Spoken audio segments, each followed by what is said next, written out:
So my topic is incorporating dry eye into your general practice. This topic is very close to my heart because this is what I do. The disclaimer is that we do not intend to in any way undermine dry eye as a subspecialty. We fully honor it. I think I have really evolved in terms of how dry eye has evolved. I started my training in ophthalmology in a government hospital where we used to have a 5 rupee slip, and the patients used to just come for boonde or lubricants, free lubricants, to getting trained in Narayana Netralaya, where we used to see biomarkers and how things were appearing in the tear film. So I have my understanding has increased, and talking about it as a subspecialty, we are talking here. I think we're really simplifying a very complicated topic, where we're talking of ocular surface clinics, which are very different. When you're trained in cornea, you realize this thing that there is a dry eye clinic, which is the fancy component of it, which is those machines, those lippy flows, those IPLs, and those Shermers and teapots and simple things, to looking at cases like Sjogren and ocular cicatricial pemphigoids. Even they classify. So it's a very wide topic, but I think I'm going to stick to the simplified and the more fancier aspect of it. So dry eye disease exists, very well aware. When we are incorporating, means we are aware of it. We know that there is this huge quality of life that is affected by it, and the prevalence is, I'm sure, underreported because people don't realize that they do have dry eye. So when you incorporate, means in your busy clinic also, you're understanding that there is dry eye. It's important to classify and treat it. So what does it mean that you're incorporating it into your general practice? Means that you consider this talk as a preparation to a fully equipped dry eye clinic, like what I am doing in my practice. This is the first step to your ladder. I have come from an institute where it is considered huge. So you know that it exists, but you have the following hurdles.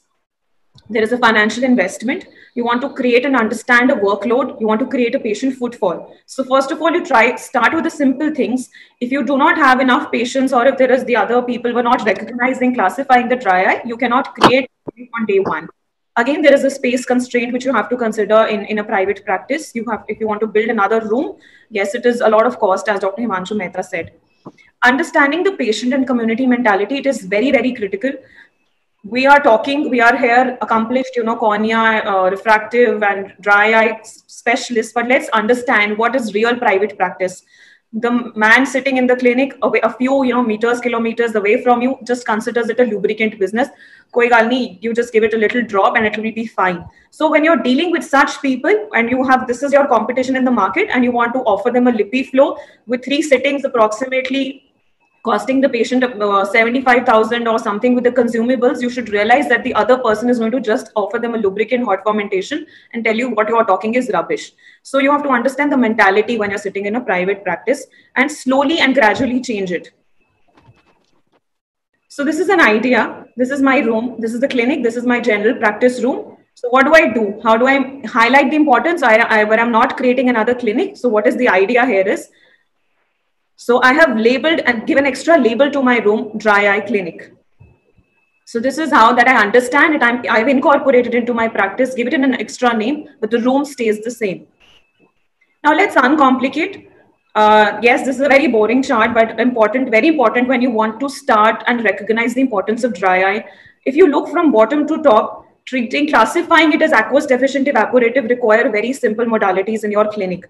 Then there are things which are patient education, therapy, neurotrophic pains, where you can probably look into the nutritional aspect, and slightly lucky being trained in ocular surface, you recognize the more serious aspects of what you can do, and then if there is a need for referral. So that is a very complicated sort of a dry eye, which I'm not going to include here, but yes, you have the ability to recognize it when you understand what dry eye is. Again, another simple way to understand that this is, no matter what you talk, dry eye always needs a primary classification. So everyone has, probably got this slide. And if I see how many things I can do in my clinic without, an extra space, then yes, most of the things like having a form being filled while the patient is sitting, waiting, doing the Shermers and fluorescent stains, auxiliary stains, and Meibographer, yes, it can be incorporated into your slit lamp.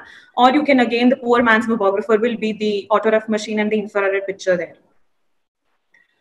So I'm just going to give little clues and ideas that, you are fond of dry eye, you want to include it into your practice. So what do you do? How do you start? This is my idea. You add this little box, keep it at the side of your slit lamp. So this is how my clinic looks like, exactly a picture, real life picture. These are the stains. This is the patient information leaflet and OSDI questionnaire, which I keep in handy.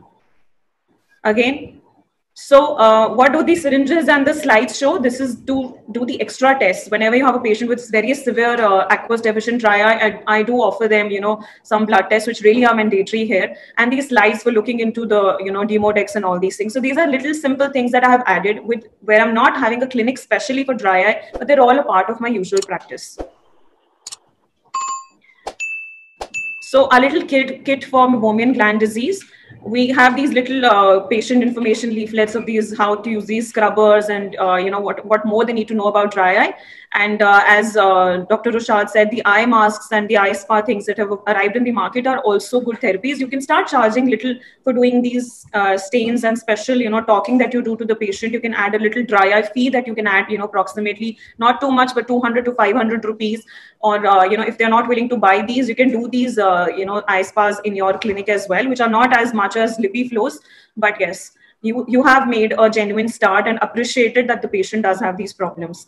And this is, we regularly do it if we suspect Demodex testing, which is also an important part of the dry eye.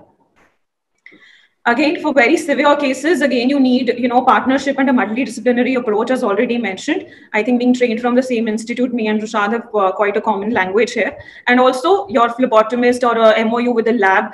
And very, very important, all of us keep cribbing about the amount of time it takes. I have an ophthalmic assistant who's very trained how to do, I do the TBUT myself, and then she very nicely dries off the eyelashes, and then she does a Shermer, and then part 2 of the Shermer. Very, very important, critical to train your ophthalmic assistant. This you will need, even if you have a clinic, you cannot do a Shermer on your own.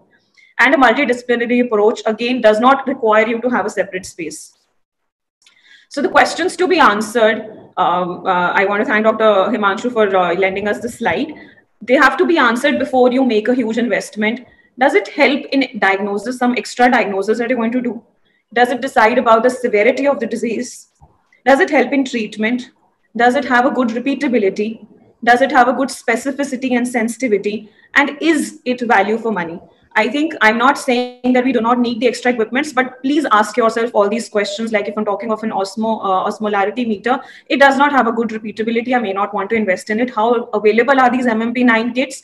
As regards the lippy flow, we had this machine on trial with us for a month, and only one patient agreed for one sitting, and that too, the patient kept cribbing that we charge them so much money, nothing good has ever come out of it. This is real private practice. I'm talking at ground zero, no high-flying concepts. I understand the importance, but it is very difficult to offer them in real.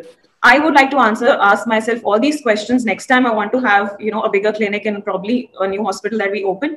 But this is my take-home message. Ask yourself all these questions before buying an equipment. Thank you.